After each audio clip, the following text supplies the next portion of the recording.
encourage people to really follow what they really want to see. Some people are like, oh, I think people buy this and I'll do that. That's an opportunistic way of designing, which is fine. Like, everybody, we got to make a dollar, right? And make a living. But I think some of the most interesting products are going to be from designers and creators who just have this burning desire to see certain things in the world and have the conviction to make that. Hey everyone, welcome back to another episode of The Designer Will See You Now, where we talk health, design, and advocacy and pull back the curtain on what goes into designing the health tech products and services that you see and experience out in the real world. I'm your host, Bella, and I am joined by my co-host, Ola, as well as a guest whose work is a perfect embodiment of advocacy and inclusivity through design. We're joined by Ti Chang, an award-winning industrial designer whose work in intimacy products and pleasure jewelry explores the connection between pleasure, wellness, and societal taboos.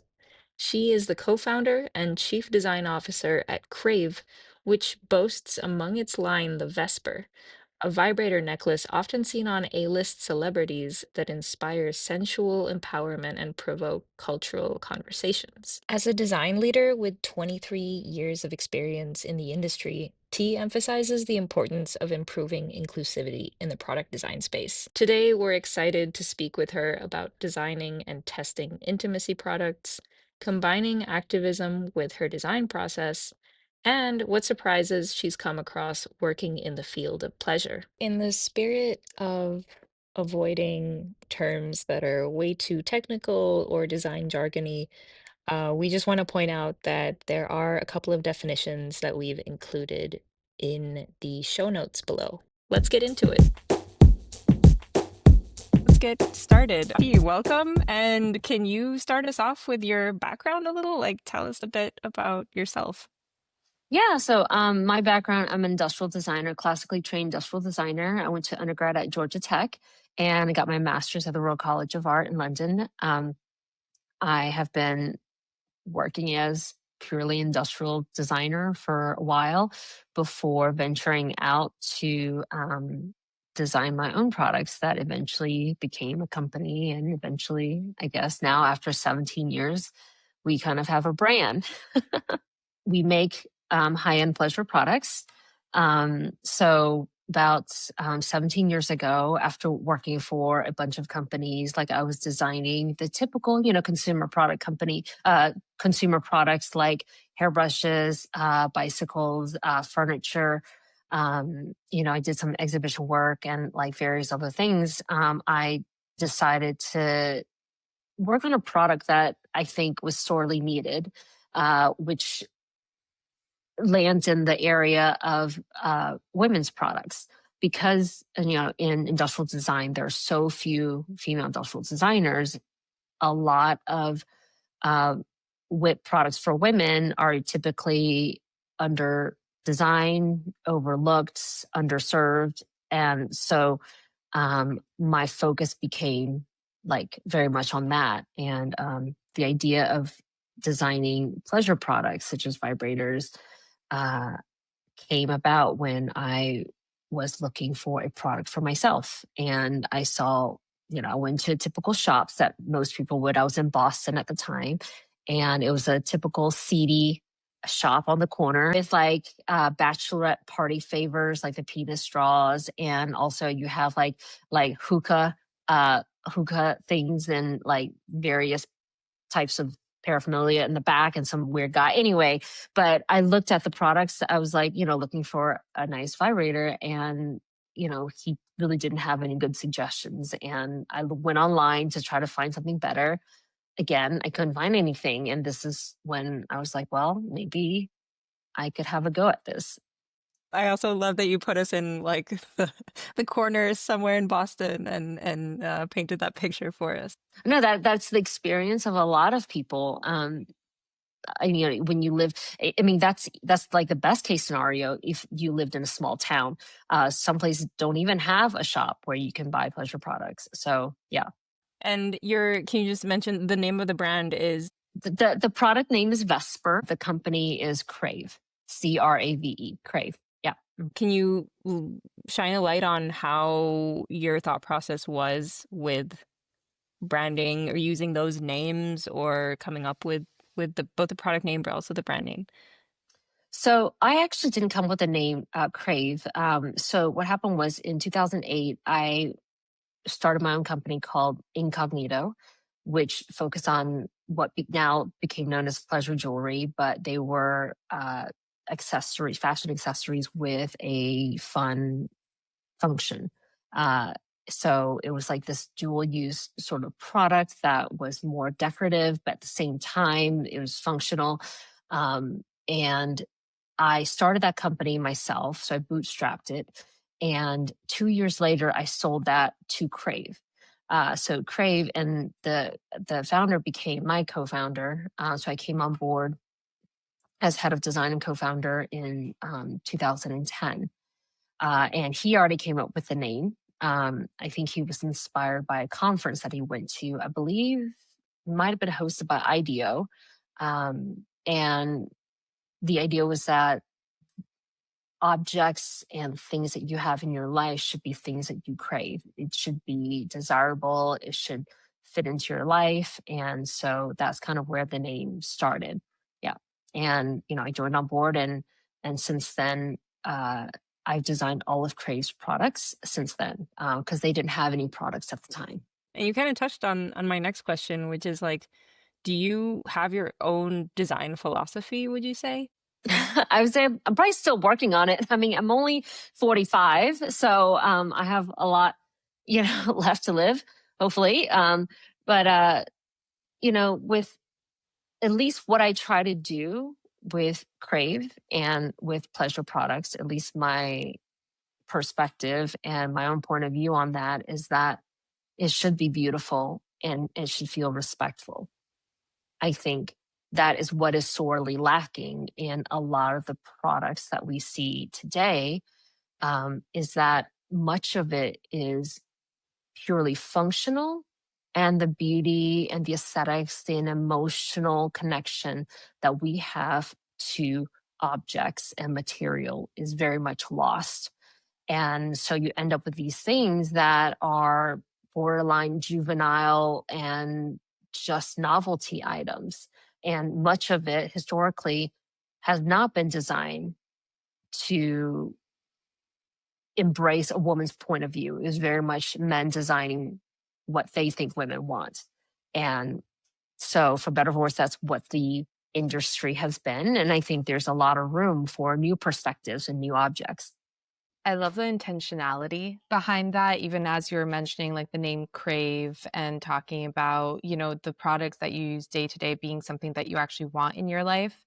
And I think it's so interesting what you're touching on with, the adult industry as a whole, but specifically with pleasure products and how they used to be so focused on almost like get it done. But the approach that you take to designing these products also gives the user a different perception of the moment when they're participating in self-pleasure and what it's Yeah. supposed to mean, rather than being something that's quick and almost dirty. Yeah. I mean, I think I'm a very sensitive person. And someone who is diagnosed as autistic and also neurodivergent. I'm ADHD. And so when it comes to objects and the first impression that I have of products really sit with me. And I also think about when people interact with traditional pleasure products. It's something that you purchase hastily and you get and you feel like you need to hide immediately. And when you want to use it, you need to figure out where you hid it.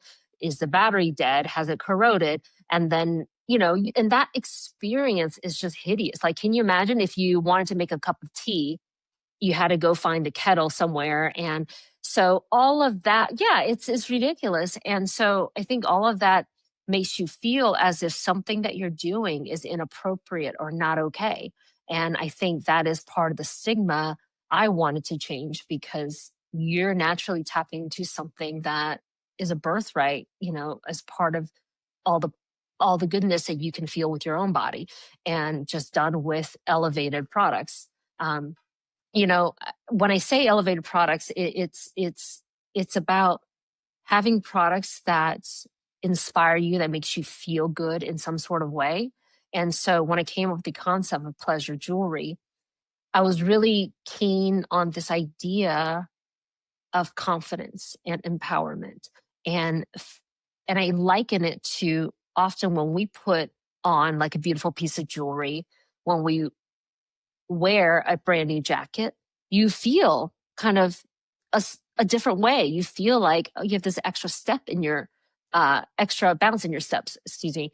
And part of having something that is sort of imbued with this power, um, I think goes a long way in something like pleasure. So yeah, so not it's not just something you can wear out, but we also have a line of bedside products. So we have a line of pleasure jewelry. So they're objects like the Vesper, like you mentioned, is what we're best known for. It's a vibrator necklace. And since then, we've expanded to more necklaces and even ring and also cuffs. But for people who, are not interested in that, we have bedside products that are just elegantly designed metal, stainless steel vibes, metal material, which is something that we embraced from day one of Crave, so that it it feels like it's considered for the user. I also love that word like that you used earlier about when you're describing your design philosophy and progress, that you want your designs to be respectful. And Hmm. the way you were talking about that was you can apply that to anything, and there is definitely a gap of there's I feel like it's like a rare thing to actually encounter a product, let alone in Absolutely. yeah, that's respectful. Absolutely. I think that a lot of products are designed for a very opportunistic kind of way. And the care that goes into how something looks, something functions, and how something feels when it comes to the material choices. And also just all the communication that goes around in creating a brand. Like from the moment you open the box, what is that messaging? And also even touch points that people don't think about, which which is like customer service. If something goes wrong, they have a question. What is that experience like? I went from going from like an industrial designer to very much I feel like I'm a brand builder in a way. Because it's now so many years and our products are available worldwide, and so it's not just about the product, it's about how people feel when they interact with your company, your brand at all these different touch points. And so that's part of also what I oversee as well. Was that always something that you felt like you wanted to go into working for other brands initially, or was that something that just naturally kind of came about when you realized there was this gap for these designs and you were like, okay, well, let me just pursue that on my own in that case? I think in the beginning, I think I've like my family, like, we've always like my parents are entrepreneurs. They've been running a furniture business for over 30 years. I think some of that runs in me, but I think when I started right after I graduated, honestly, I knew I just needed experience. And luckily I was able to land in a company where they had women specific products, which was like it was like a hairbrush line for women. Um, and that kind of triggered this like initial like, this feels right. I want to keep doing this because I felt there was a need. It was unmet, underserved, and I have both the interest and the ability. But that I had to work up to that because in the beginning, the first few companies I joined, I just needed the skill set. I needed to learn what it was like to even, bring a product to life. And so it wasn't until after I got that, um, then I felt confident enough to go out on my own because not only did I see from the marketing side, the in-house side of uh, bringing a product from concept to ideate to production, and then also going over to China to oversee the production and seeing how that interface with the rest of the you know product development and bringing a product to market. So it wasn't until I got kind of that whole range of experience, then I felt okay, then I think I could have a go at it in creating my own products and bring that to life. We're curious as far as like your design thinking for combining a pleasure product and jewelry. Where is the line between the two, and what were your considerations for merging them? Is it just purely functional, or are there certain aesthetic choices that you took to kind of define one or the other? Yeah, like it's a really good question. I feel one of the things that we were taught in school was that form follows function. And I think Vesper and pleasure jewelry as a concept, because this was a genre of products, a category of products that did not exist before. Okay. And it took 17 years to get here, where we're now in Goop, we're in Nordstrom online, we're in Ulta Beauty online. So these were the places where vibrators and pleasure products did not go before. Okay. So we're doing something right. However, the design thinking in how is something that's a wearable and yet functional. I know it's really weird. It's definitely very weird. And I think that is kind of at the same time the magic of this, because it's not purely a logical product. Because if you ask any logical person, like, would you like a vibrator? It's like, no, that sounds like a terrible idea. However, when you see the actual object itself, it's a totally different story. Okay. And I've come to believe that at least the products that I'm interested in working on very much flirts the line between art and design. And when I say art, is that there's a lot more emotion into it that's just not quite logical, but yet it's emotionally compelling. Okay. And so that's where this idea sits very much in between the two.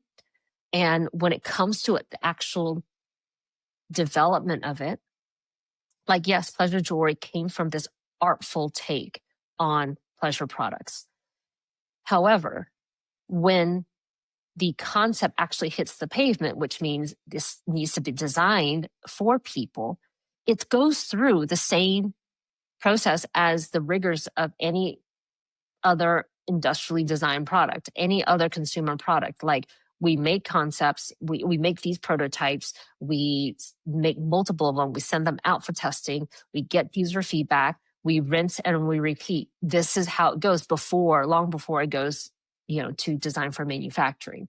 So it's taking an artful take, but yet still having the foundation of good product design, industrial design, to get that out the door. So that's how you have product that works well, that resonates with people, and it's also functionally sound. Yep. I love what you said about it being imbued with emotion, because I think it ties back to what you were saying about the confidence piece. And to me, it feels like, what am I also saying about myself by putting this on? And that, because I was trying to think about it from like the jewelry standpoint. I mean, jewelry just inherently is more aesthetic than it is functional. But emotional. Emotional yes. is, people have so much emotional attachment to various pieces of jewelry. Exactly. Yeah. And it's like you put these things on to also make a statement about what you believe, who you are, and what you align yourself with. And I think that Vesper carries a strong statement. Absolutely. Yeah. I mean, I've always been a bit of a rebel, I think, for better, for worse. I just feel like there's some things I believe in and I'm going to make it happen. And it just seemed ridiculous to me that we would put pleasure in a place that is with shame and stigma. I just think it's totally ridiculous.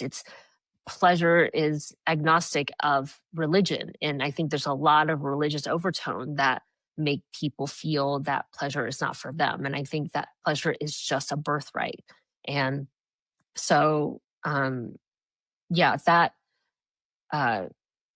just think pleasure gets such a bad rep. And so when it comes to wearing something, it's also a statement of pleasure positivity.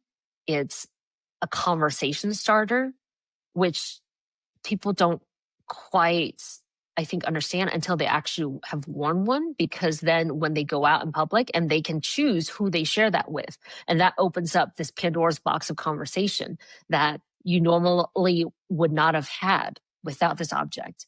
Because part of taking something out of darkness and away from shame and stigma is to bring it out into light, is to be able to talk about it. And having a beautiful object to ramp up your conversation is just so much easier than if someone awkwardly gives you a 10-inch dildo and it's like, I'm just at a loss of, there's nothing wrong with it. It's that it's just a harder on ramp for people to start conversation with, in a serious and respectful way.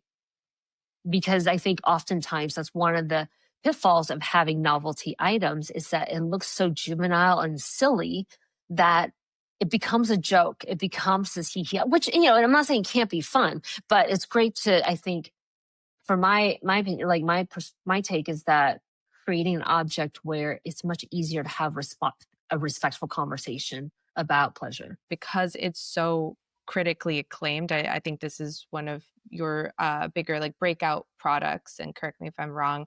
Do you feel like that's what made it gain so much popularity, or is there something else? Is it the conversation starter, or is it another aspect of the design? Absolutely. I think it's definitely the fact it just resonates with people, and it works both as a vibrator and it functions as jewelry. Like there are people who just wear our products just because they love the idea of it. They'd never use it for its intended purpose, but that's okay. And there's no right or wrong. There's some people who love the aesthetic of our products, but they only want to use it at home, which is a very legit use case. And there's some people who just don't want to use, like any of it. They like the idea, but then they prefer the bedside products just because of, whatever reason.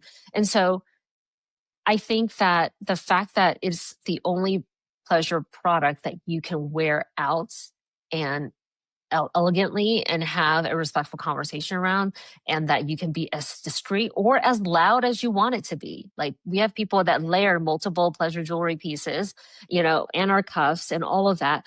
And also, it's also a signal. I mean, this is one of the things that, because we are a small company, we don't have the budget that we just blast it out there. We hire a celeb to talk about it. Like, no, like all of the celebs that you've seen that wear our products, it found its way to them and it connected with them. And so they're wearing it. We did not have to pay them to do that. Like we've never done that in the history of our company because we're just not that big enough to write that big of a check, to broker those deals. It's been a genuine, authentic, love of what the brand stands for, what the product stands for, that has found its way into kind of culture. And I'm very proud of that because, a lot of sometimes you see celebrities, like talk about stuff or wearing stuff is because oftentimes they're paid to do so, and it's on loan or it's on whatever, but it's like, no, like they genuinely like embrace it because of what it stands for. Like Madonna, Janet Jackson, it's just, I'm really just thrilled and honored and proud that, that has happened with our products. And I think that continues the conversation, also, yeah. So I think it's a genuine resonance that it doesn't, and I think this also proves that sometimes products do not have to be completely logical. Do you know what I mean? I think there is a lot more room in the world for more artful products that are designed from someone with a clear point of view that is like, I just want to see it out in the world. I love how you said that they just connected with the product. Like the conversation we're having right now, it's like we're using the type of words and adjectives that you would use to describe more of an art piece. Like this I connected, this resonated with me. Also connecting the kind of art concept to the art of seeing a person who feels or thinks, oh, finally somebody thought about me and my needs. Yeah, like the artfulness is something I think a lot of industrial designers are very uncomfortable in saying in relation to their work. I think the issue oftentimes with designers that are more artistic is that it's hard to find that that audience. It's hard to find that customer because you don't know where they are, and that's also the really, very difficult part of entrepreneurship, is that you have this idea and you don't know if this will resonate. I love that we're getting into this topic because it goes perfectly with our next question, which has to do with usability testing and finding what works and doesn't with your audience and your needs and wishes and wants with pleasure products. It's so personal, nuanced, it's very individual, right? So when you want to get a concept or a prototype into the hands of some people who will test them out and give you feedback, because that's such an integral part of any design process, right? How do you design that study where you collect feedback? I mean, it's just like any study, except we don't observe them because that would be really creepy, right? For the most part, yeah, we have a long list of product testers that are just part of our community, who's game to just try different things and give us like a pretty straightforward feedback, And yes, it's very personal, but I think by nature of that, the tester pool self-selects. Like if you're not comfortable with it, you're not gonna like want to sign up for this, And do you find that you one or two questions that you always ask that get you, or no, not you maybe, but get the tester to really dig deep and think out loud in a way that maybe even surprises them, that, oh, I hadn't thought about that before. I mean, yeah, it always surprises me, like kind of where people take this to, like, or where they charge it. Like this woman, it's wild. Like it's, hey, each to their own, as long as they're doing it safe, they're not harming anyone. Like it's like, hey, you can take it wherever you want, Yeah, so some woman took on a plane and took a photo of her charging her Vesper, like on the back of the plane, and like, okay, it's like, all right. I think it's just each their own. And I think interesting products enables people to be themselves, let their freak flag fly, let them be themselves. They can be as discreet as they want to be. They want to be as, loud as they want it to be. I think it's all good. And I think that's kind of the beauty of this product, is that it just allows people to be them. That's beautiful. I love that. How have you noticed that your usability testing process changes over the years? Like from the very first concepts or prototypes now, when you've been testing and developing and releasing over a couple of years? With the pleasure jewelry, it was much more, I think, rigorous because the idea is wild. It's just never been done before. And so I think the questions were longer, the surveys it's just a lot more in depth. And that once people acclimated to the idea of pleasure jewelry, now it's, it's in the culture, it's out there. There's an idea of wearable pleasure products, like however you put it. It's not as big of a mental hurdle for people to get comfortable with that idea. So I think it's gotten easier in a way, just because it's a lot of some of our new products for pleasure jewelry is an iteration improvement on the core Vesper, but pushing new boundaries. Like we have this new product that is coming out. It's called Tease. It is both a necklace vibe, but it also turns into finger vibe, but also a statement ring. So it's like all these different things that you can transform. It's like a 3-in-1. It's just a very different concept. So that we had to do a lot more testing to better understand, like both just usability, safety, all that good stuff. Just out of curiosity, because you mentioned kind of new products that you're putting out, is there any direction that you are looking to explore now that you've kind of put out these bedside products, wearable jewelry, like anything new that you're looking to innovate on? I mean, I think pleasure jewelry is at just the surface right now. I think because the idea is so new, and this is something that I learned now only in looking back is that as a designer and as someone, or if you're an entrepreneur, you create something that did not exist before. It takes time to introduce this to the world and have the world respond back. Had I known that, I don't know, like I still want to design, what I wanted to design, but it just took a lot longer.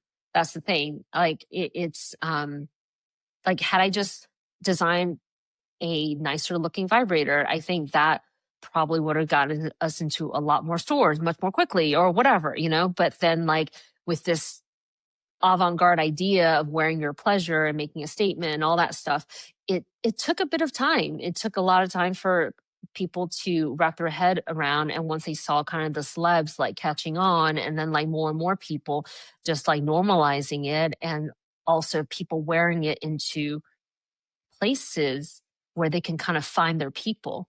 Like I've been told how often in queer spaces it's just like this little beacon that like, oh, you're my people. That's amazing that it like you don't really have control over how your designs end up being perceived out in the wild. And I love Mhm. stories like that you just mentioned where it's like a beacon in the queer community, like, oh, I found my people. That's it. Was that something you ever dreamed of could happen when you released this? No idea. No idea. I mean, I am thrilled that it found itself, into places where it stands for sex positivity and connection.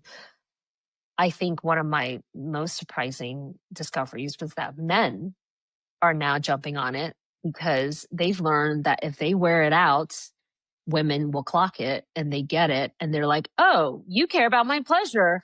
I'm going to introduce myself to you. Hello. That is something that I did not see coming, but like I'm seeing more and more of that. So, I mean, that's all good, but, yeah, yeah, I'm just tickled.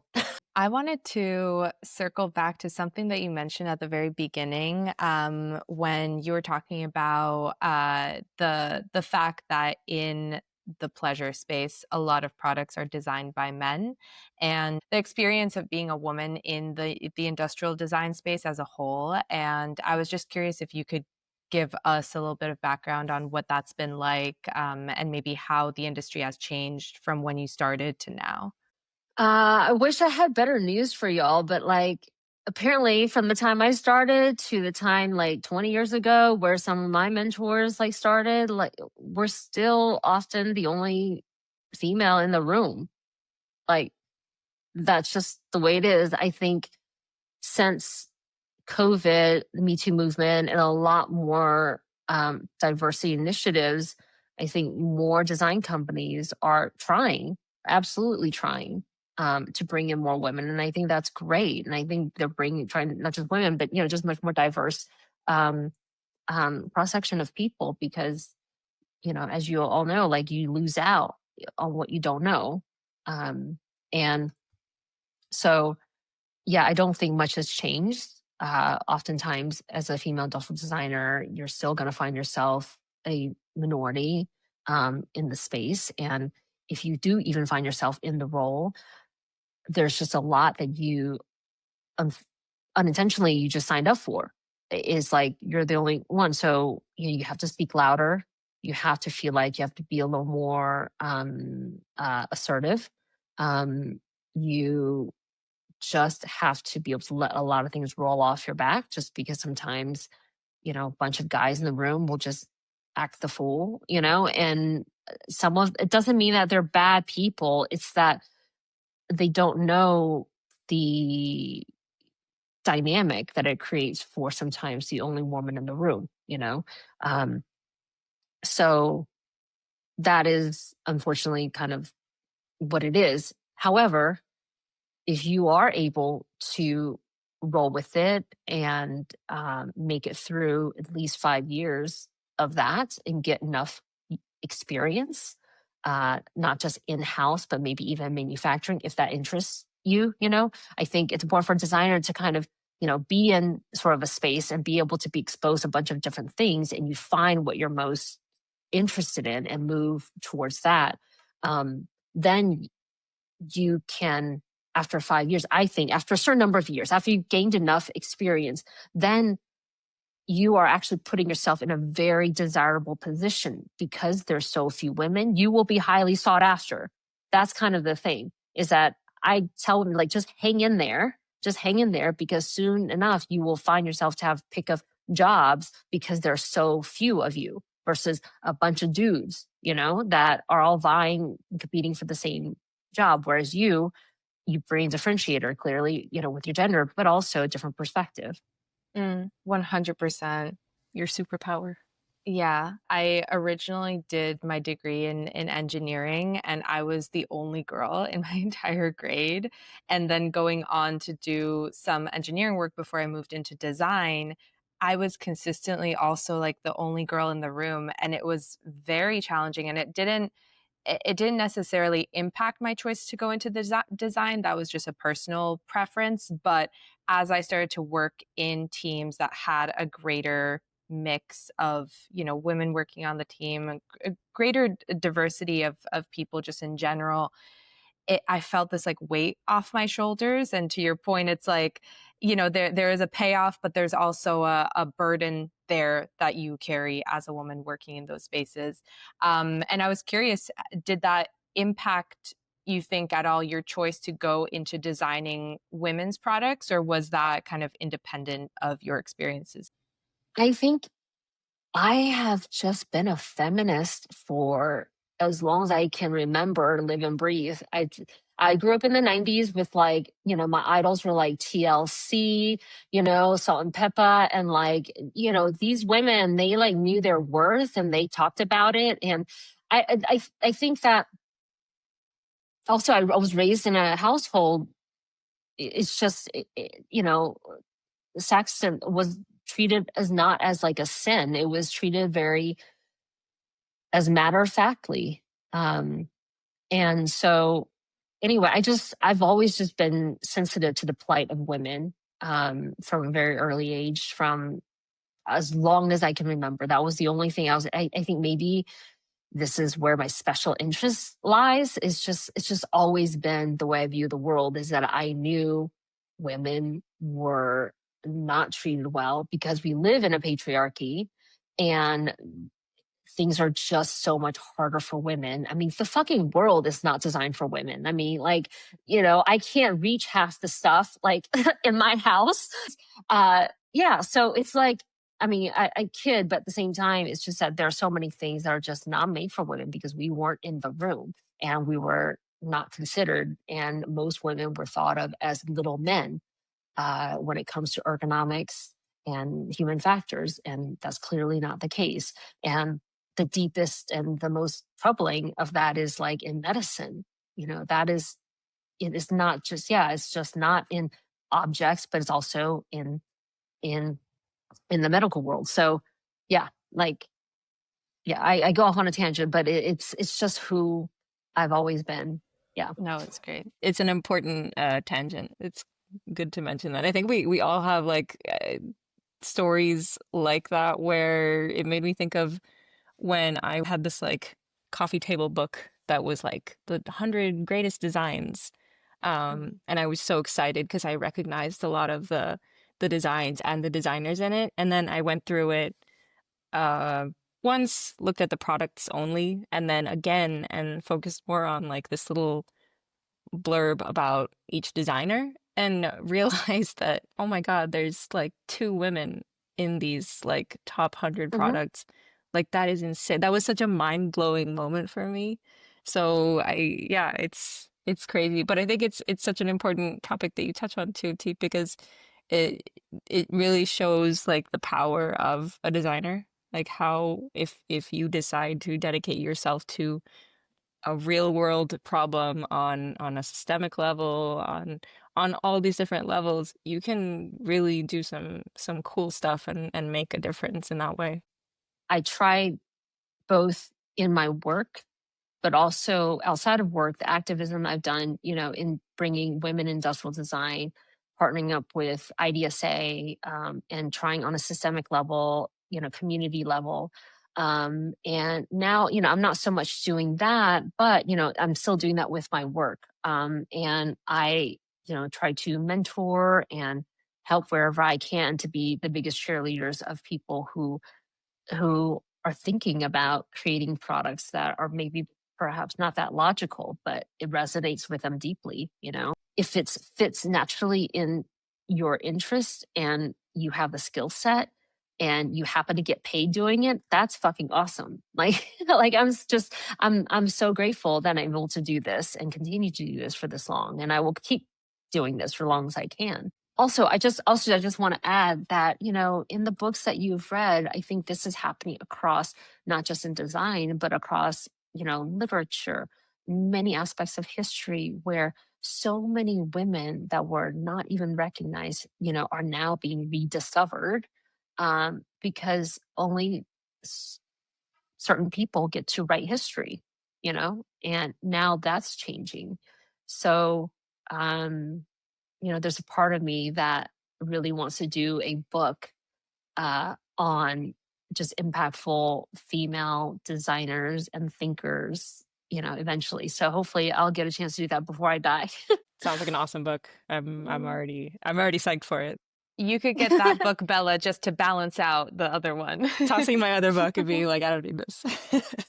Yeah. What would you want the next generation of designers to think about when it comes to design and activism? Like, is there any message that you would have for them, or when you mentor people, what kind of things do you find yourself telling them? I mean, I think not everyone's an activist and not everyone is interested in being an activist. I think that's just something in me, but I think that everyone's creative. However, I think there's also always something in people that want to feel that they can express themselves. And so if you're in design and there's something that you feel that you want to say, I say go for it. You be weird. This is the time, because with AI, this is the time when human creativity and ingenuity is going to be even more valuable than before. Like these days, how when you call up, for example, a utility company, and you're just in this endless robo loop of, whatever. And when you finally reach a person, it's like, wow, So what I'm trying to say is that things with human touch is going to be even more valuable than ever. And so going back to the basic, I think, of like trade, craftsmanship, woodworking, some of these things are just gonna be timeless and even more valuable than you would have thought, because since we're outsourcing so much of our thinking to AI, things that are made with human conviction and time is just going to be priceless. I feel like inspired when you're speaking about this, and just putting out what you want to see in the world. I love that kind of design philosophy as well. I do some art on the side, and that's something that I like to keep separate from my professional work, because it allows me to just make exactly what I kind of have in my head and be like, this, if this resonates with anyone, great. If it doesn't, no problem. But also on top of that, with what you mentioned with AI, I think something that I keep in mind too, as far as like the importance of human ingenuity, is that at this point where we are with AI, it's just trained on what already exists. So there aren't really new concepts coming out of it. It's just going to be regurgitating what we already have. And so where I think ideas like what you had with pleasure jewelry, that's where it's so important that we maintain that kind of innovation as well, where you're bringing in something completely new, because that's something that AI is also never going to be able to recreate in this time of AI, where it feels like it's like people are saying, oh, it's going to take your job. Well, no, it can't create anything new. If you're just, stealing from other designers, then sure. But if you are able to come up with something where you feel like there's a gap here and I want to see this, to your point, then you're always going to have a step ahead. I hope, yeah. And also people today, I think they're consuming hopefully a bit more discerningly. Like you see these Instagram ads for sort of made for social media products. You click on that, you go, I always go to about us. I want to know if there's someone behind it, or is it just like generic bullshit, that's like designed for social media ads and stuff. And you can very quickly tell if this was a company with people that actually cared, or it's just an internet company, opportunistic, products, right? And I think brands and companies that are made from that um, will have a better chance of succeeding. In the history of humanity, of the world, was made by two things. This is from a quote somewhere. I can't remember who said it, but anything that's happened in the history of the world is made by two things. One, muddled happenstance, or human conviction. Like things will just happen. But if you bring in human conviction, that is how you can actually change things and make things.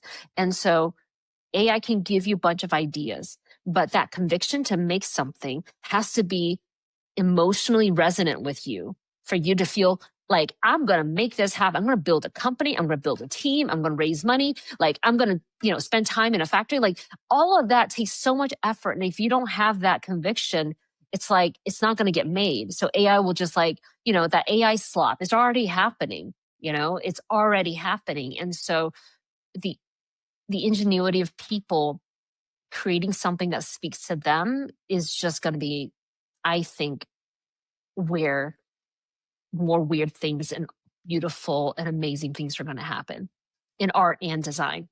Yeah, it's not going to take your job because yeah, where's this intersection of art and conviction, like you're saying, and empathy and all of these things that only we can do. Um, it's a good reflection. Yeah, the empathy, I think when people don't take the time to understand what they like, what their taste is, what they what their perspective is, when AI presents you with a whole bunch of different options, you're going to get yourself lost in that chaos and you don't know who you are. I think AI is incredibly powerful when you know what you stand for, this is what you believe in, and use that tool to amplify and fine tune where you want to go. And so I just encourage designers, travel, see the world, touch the grass, like just find a place where you feel you're connected with yourself and have a point of view, and then like just try different things.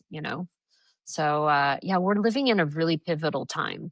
And I am definitely of the school that I feel like there's going to be more and more companies that's going to be embrace AI so much so that's going to be high efficiency, but very almost no human touch. And then there's going to be companies that is maybe not embrace so much AI. There may be more friction, but in a good way, but high human touch. And I think I see that bifurcating with brands and where it is that they want to be. And I think that's going to be really interesting to see. Yeah. That actually brings me to our wrap-up question. Is there anything when you're interacting with another designer's products where you really feel like it really moves you and you really feel like, ooh, somebody thought of me here? Can you think of an example there? I mean, I just went through a process of buying a house and like, filling the home with things that I love. And when it comes to a lot of the more functional products around the house, it's slim pickings. There are some stuff that is like very woman washed in that, like, yes, it's a woman, who started the company, but the products are subpar, or like, something that is well designed, but man, like they could have hired a designer for this, that like this works well, but like, damn, is it ugly, right? And so it's really hard. I'm going to have to get back to you on that one though. one major field in which I think we're starting to see it more now, and this is less about like the artfulness, but more to what we're talking about with like design and medicine and women's health and how women have been considered in medicine, to now see, and because we talk about this quite a lot with Bella, working in health tech, is all the femtech that's coming out now. And obviously, as you mentioned, some of it is woman washed, but then some of it is coming out with products that are going to be used during any sort of gynecological process or procedure. And to see the difference in the way that things are designed when it's by women who have an understanding of women's experiences versus looking at like, what's that thing called that they use? It's Speculum. Speculum, exactly. Okay. How a speculum used to be designed with the cold metal, and then if we look at new designs that are coming out now, where you can tell that there's been so much more consideration for the materials used, as you mentioned, and like even aesthetically how it looks, so that it doesn't look like it's this scary thing coming at you in that moment. And I think that's just a space where I know that we've talked a lot about having that feeling of finally being recognized for the experiences that you have. Yes, I think in particularly, I think also to add on to that, I mean, the area of perimenopause and menopause, I mean, is like, it's so different. I think now I can get information on these things where before women got misinformation. They couldn't find any sources. Their doctors can't even help them because their doctors weren't even trained on them. They were trained on misinformation. There's like decades of women who could not get on HRT because of this reporting and how it came out, that it causes cancer and it's just not the case. So I think having more information on YouTube, for women, and having people in positions where they are able to influence the design of products for, medical purposes for women, like that is a big, that's a huge fucking deal. I think that would have piqued my interest had I known that was even an avenue, when I was trying to find a company, that like were focused on women. Like at the time, like I was like, maybe I like suitcases, but like, or maybe tampons. Like tampons was like kind of the extent of my imagination. But then I was like, oh man, but the material is so limiting, like there's only so much I could, right. So So I hope, that's why it's important to keep women industrial designers and engineers continuing, in this field, so that they're able to make a difference when they're able to be part of, companies that make these really important products. No, it just goes to show that there's still a lot to do out there. There's a lot of work for designers.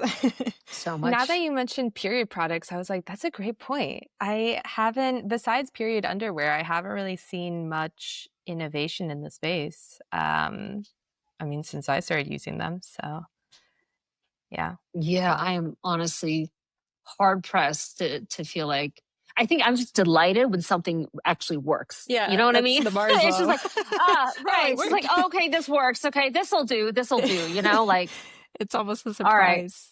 Yeah. Right. Yeah. Like, One that wow. I come up with now, actually, now that I've like had in my head for a second, is there's a Swedish company here that's like basically I'm sure there's a similar one in the States. But it's like a therapist matchmaker for you, and they ask you about your values or like what is important to you in finding or selecting a therapist. And I remember and I actually have found mine through this company that I go to today. And the company is called Mila, Meela, and they had a question in their, it's a short survey, just to get to know you, and it was asking, is it important to you that your therapist is of a similar ethnic background as you? And I was like, oh my God, that is such an important thing to me, but I didn't know how to articulate that. I think that's the last thing I can think of, but this was years ago too. So like you're saying, it's rare. Yeah, no, it's funny you say that. I mean, so this is a little bit tangent, but to that same point. So my partner works for a company called Sharp. He's the chief product officer, and they create coaching for people in high stress situations, such as firefighters, first responders, police. Okay. And is founded by the founders are people who are former Marines and Green Berets that like are in really intense situations. And they found that obviously people in this type of work, their mental health is like in the gutter, right? And apps such as Headspace, for example, or Calm, is perceived a little too woo-woo, for them. It's just too soft for this. And so all of their coaching at Sharp are people who have military or first responder or like these type of same background.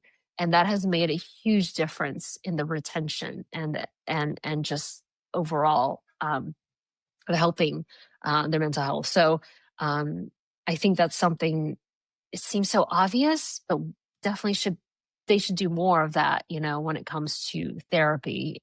So anyway, but yeah, little I shout love out that. to Sharp. Yeah, that was a perfect little shout out. Nice. That's all the questions we had, T. Thank you so much what an awesome conversation this was. I'm definitely feeling inspired and yeah, thank you. Thank you. No, thank you all so much. Yeah, thank you for having me. Yeah, thank you so much. This was so much fun.